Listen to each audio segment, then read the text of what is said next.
The grocery store was alive with the usual hum of everyday life. Shopping carts rattled, kids argued over candy, and the faint sound of the store's old PA system crackled overhead. But none of that noise prepared anyone for what was about to happen next. When a seemingly harmless comment by an elderly woman turned into a moment of racial tension, the way Snoop Dogg handled it left an entire store speechless and sparked conversations that would echo far beyond the aisles. This isn't just a story of confrontation, it's a lesson in grace, resilience, and the power of truth.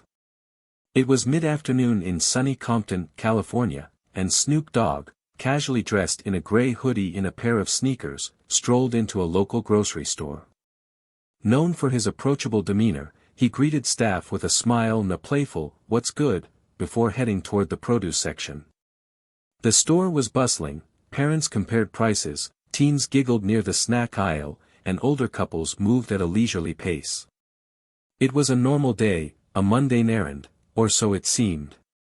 As Snoop scanned the apples, an elderly woman nearby glanced at him with a look that quickly turned sour.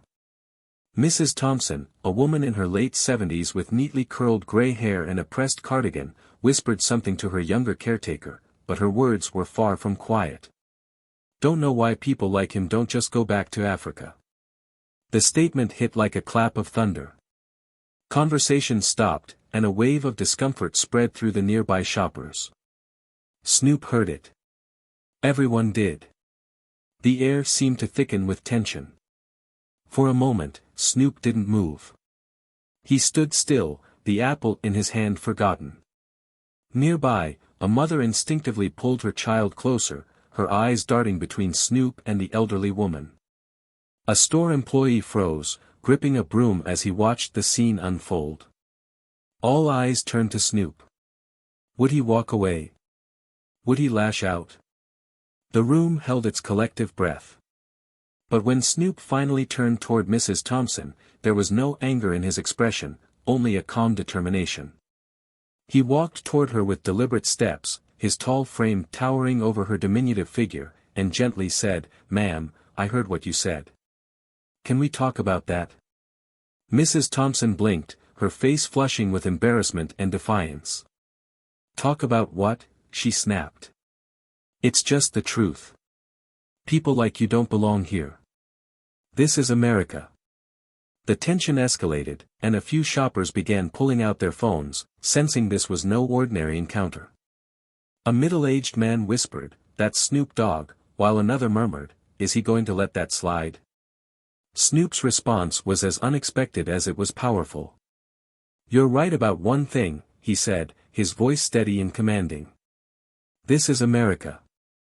And because it's America, I've got every right to be here. Just like you do." He continued, his voice now carrying through the store. "But let me tell you something about people like me, ma'am. My ancestors didn't choose to come here.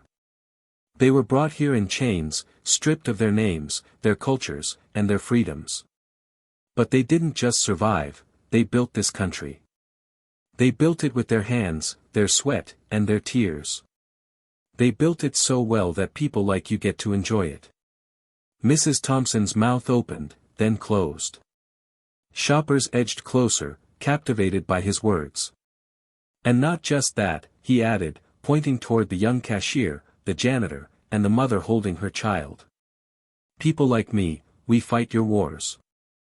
We invent things that change the world. We create the music and the art that make this country shine. So when you tell me to go back to Africa, you're ignoring the fact that I'm as much a part of this country as anyone else. My family's blood, sweat, and tears are in this soil. This is my home." The crowd hung on every word as Snoop shared a piece of his own history. "My grandmother picked cotton in Mississippi," he said, his voice softening but not losing its strength. "She dreamed of a day when her grandchildren wouldn't have to. My parents worked hard to make sure I had opportunities they never did.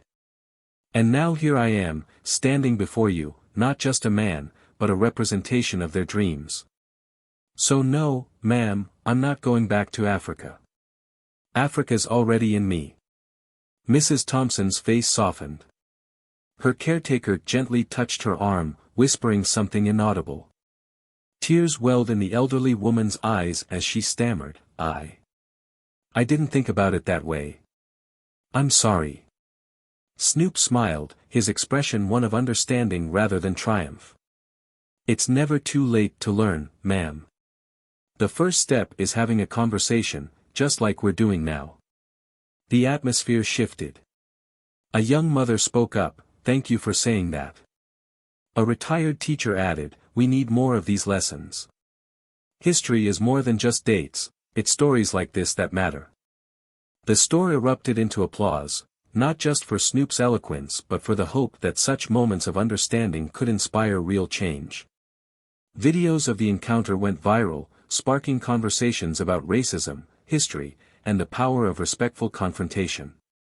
News outlets picked up the story, and Snoop later reflected in an interview, I didn't plan for that to happen, but sometimes life gives you a stage, and you have to use it to speak the truth. This story reminds us that ignorance can be met with kindness and prejudice with education.